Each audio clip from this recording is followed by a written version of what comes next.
In this video we will learn how to approve or reject leave encashment for payroll process in FlowHCM.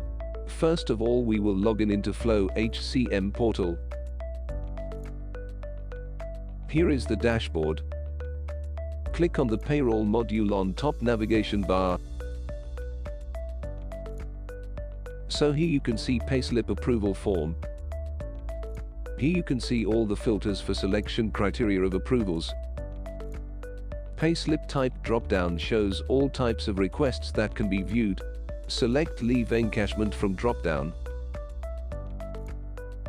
In the grid below you can see list of requests. Employee details, payslip details and the remaining payslip data can be seen in grid. You can approve or reject any request and enter comments.